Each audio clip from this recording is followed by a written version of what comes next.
Ít hơn đúng không? Từ từ hơn thêm một chút. Doucement. Et il faut qu'elle fasse un mouvement pendulaire.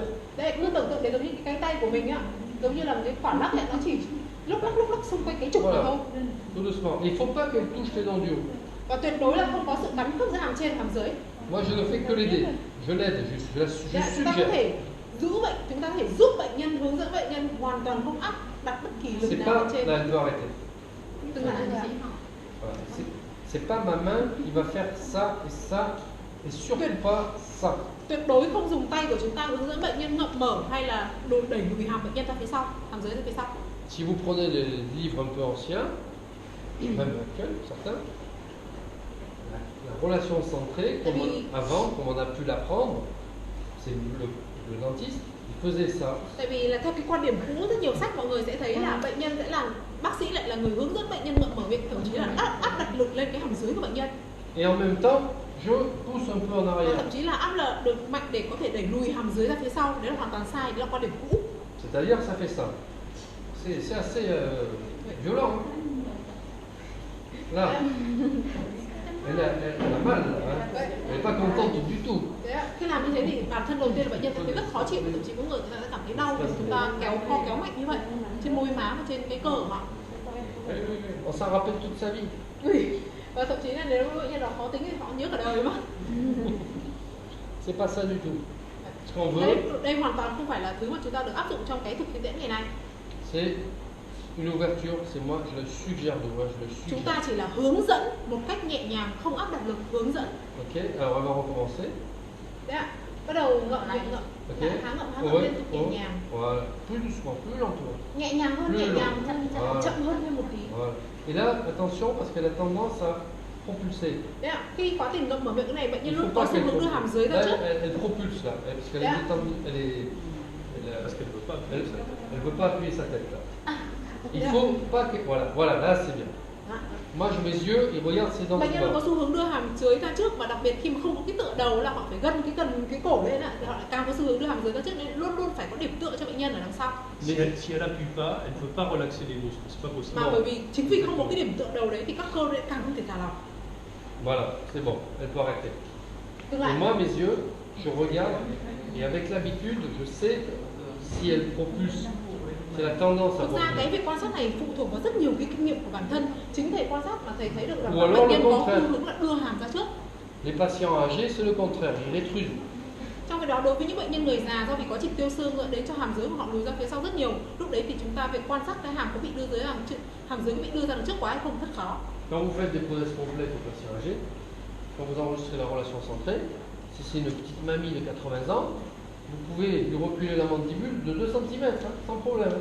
Tại vì ví dụ như so sánh giữa bệnh nhân trẻ và bệnh nhân già, trong quá trình mà chúng ta hướng dẫn bệnh nhân đẩy bệnh nhân hướng dẫn hàm dưới bệnh nhân ấy, thì đối với bệnh nhân già như 60-70 tuổi thì chúng ta đẩy lùi cái hàm dưới của bệnh nhân ra phía sau C'est pas bon rất là du dễ. tout. Với C'est pas bon du tout. hướng dẫn bệnh nhân trẻ. Parce que la patiente, quand elle va fermer, elle va être en béance.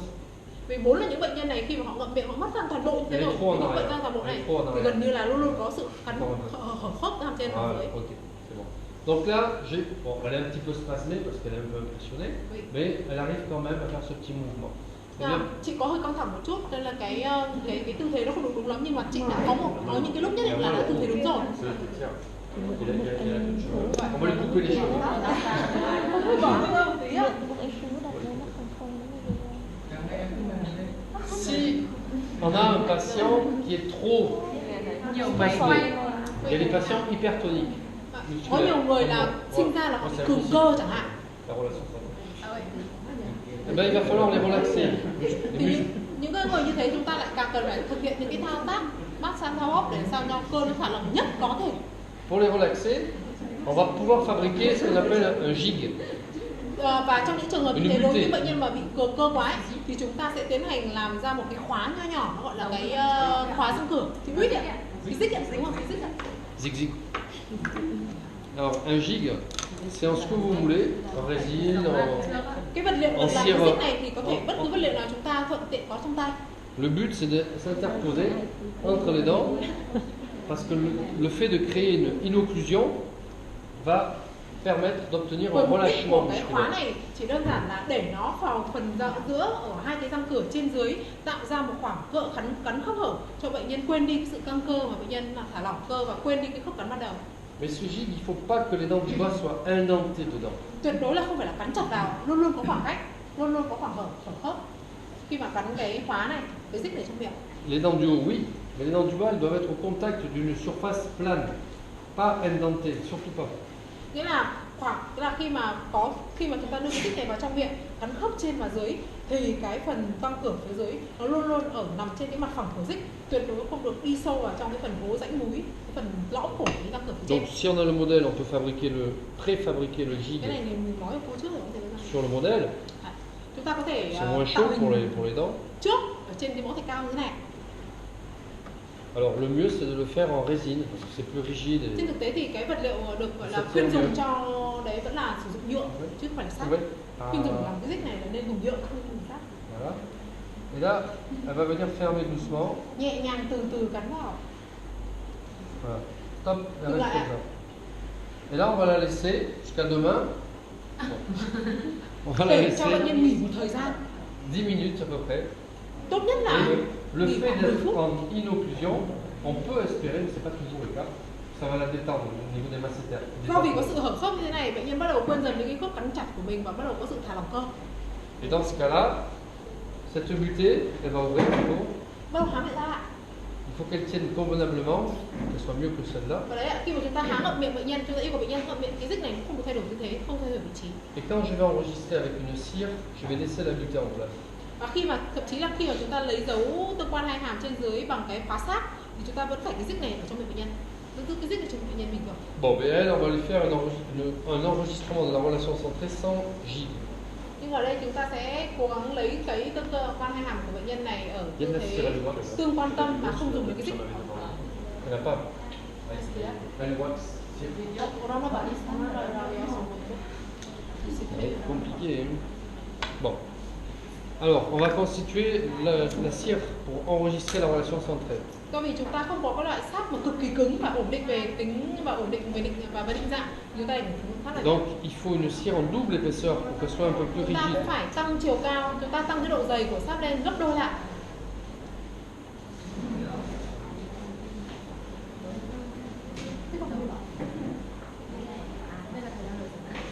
Bây giờ là thầy đang làm cái dấu. Đấy là áo móc đấy ạ? Nó chỉ bỏ ra Mọi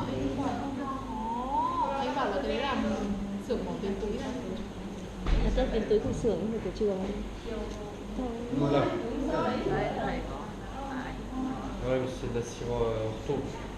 Thực ra đây là C'est de la cái cire molle. sia của thầy là cái sáp của thầy là C'est cái la cire mieux ou sáp la cire của molle? chỉnh la. C'est de la, C'est quoi? la cire pour faire des. C'est de la trouvax, comme ça, non? Có cái tên ở đây. La cire faire la relation centrée, mais c'est pas complètement basé. De la cire. C'est de la trouvax, c'est de la cire. Ah, je connais pas. Nó lại có một cái loại sia mới. Nó lại Je préfère faire avec ça, je connais pas ça. Je préfère le faire avec ça. C'est très bien, mais je connais pas l'utilisation. Các bạn đây cũng được nhưng mà thầy không biết sử dụng cái này. Je n'ai rõ pas ràng. l'habitude d'utiliser ça. Je préfère le faire avec C'est bien. Mais... Care. Care. It's not care? Oui, de l'art. Ouais. De l'art, la cire de l'art. Oui, de là. Oui. Ça peut aller, hein. Mais moi je vais le faire comme je vais l'habitude. Avec ça, tu l'as pas en une seule fois. Oui. On va faire ça. Donc là, si j'ai ces dents, je vais préparer la cire parce que j'ai ces dents. Mais si j'ai pas ces dents, je peux la faire directement en bouche. Tại vì là ở đây là bệnh nhân là có rất là nhiều răng trên thạch cao rồi thì thầy sẽ ghi cái dấu trước ở trên thạch cao ra đối đầu miệng bệnh nhân. Còn nếu không như ban đầu chúng ta nói thì lấy dấu trực tiếp trong miệng bệnh nhân luôn. Alors là, la cire, elle est trop molle. Il faut la Cái nhất refroidir. chúng ta trong môi trường nóng hai bản thân cái sáp này nó cũng là quá mềm rồi. Donc là, je vais la plaquer sur les 7. Đấy ạ, đặt ở vị trí các răng rau. Là. Des deux côtés en même temps. Chúng ta hơi dùng lực ấn một chút để ghi được dấu răng. Tuyệt đối không xuyên thủng vật liệu nhé. Et ensuite, je vais découper les excès latéraux. Cắt bỏ đi những cái phần thừa để tránh gây cản trở trong miệng bệnh nhân. Il n'y en a pas beaucoup d'ailleurs. Nhưng thực tế bệnh nhân này thì cũng không có nhiều phần thừa. Pour pas que la cire touche les joues. Không để cho cái sáp này nó gây cản trở, gây đau, nó cấn vào môi má của bệnh nhân. Sinon, elle risque de basculer en bouche. Bởi vì nếu như thế chẳng những đau mà nó sẽ còn gây là cái mất tư thế, mất ổn định, mất Et là, je vais couper tout ce qui est trop en avant, tout ce qui est devant les canines. Cái ngoài cái đường dấu khớp. Tout ce qui est devant les canines, je l'enlève. Je garde que les frênes 4, 5, 6 et 7, c'est tout.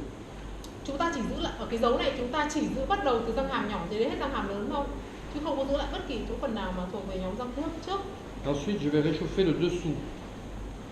Lại làm nóng một chút ở phần mặt phía dưới nơi mình Sur le dessus, il y a des indentations sur le dessus. Nếu mọi người thấy là cái phần phía dưới sẽ không có sự in dấu của răng phía trên đâu nhá. Là, je vais mettre derrière elle. In dấu như vậy đưa vào bệnh nhân kiểm tra. Ouvrez, je vais venir trouver à... To một chút ạ. Đây là kiểm tra ạ. Voilà, je vais venir. Kiểm tra sự tiếp xúc với răng. Je vais venir plaquer la cire des deux côtés en même temps. J'appuie sur sa tête un peu. Là, pour être sûr que c'est parfaitement en place. Luôn luôn kiểm tra là có cái sự tiếp xúc, kiểm tra cái sự tiếp xúc là các răng nó đi sâu trong cái dấu chúng ta vừa lấy trên thạch cao và ở trong miệng. La cire, elle doit presque tenir toute seule. Đấy ạ, làm sao thậm chí là có những cái trường hợp mà có những ví dụ như là nếu mà chúng ta làm tốt đấy thì chính cái dấu này không cần chúng ta giữ tay đâu, cái miếng sáp nó tự dính vào trong Elle penche un peu en bệnh avant. nhân. Et ensuite, je vais lui demander de fermer doucement. Từ dọn miệng lại. Et je garde mes doigts un petit peu. Je veux pas qu'elle touche la cire avec ses dents pour le moment. Je veux qu'elle, voilà. Elle fait le Chỉ petit hơi đóng mouvement. thôi ạ, đừng cắn vào, chưa Un kể peu cả. plus rapide. Đấy, đóng mở miệng thêm một lúc nữa, Voilà, rồi nhanh một chút voilà. đúng rồi. Đấy ạ. Et là, elle va venir remonter un moment toucher la cire. Bây giờ thì lập tức cắn vào. Rồi, lập tức cắn Voilà, vào. stop, stop. Rồi dừng lại. Faut surtout pas qu'elle force sur la cire. Tuyệt đối không cắn thêm vào sâu nữa, tuyệt đối không cắn thêm vào sâu nữa, thư giãn tất cả thả Elle lỏng. va ouvrir. Mở miệng ạ. Et là, je vais regarder. Đây ạ, chúng ta sẽ quan sát. Il y a des contacts qui vont se faire sur la cire.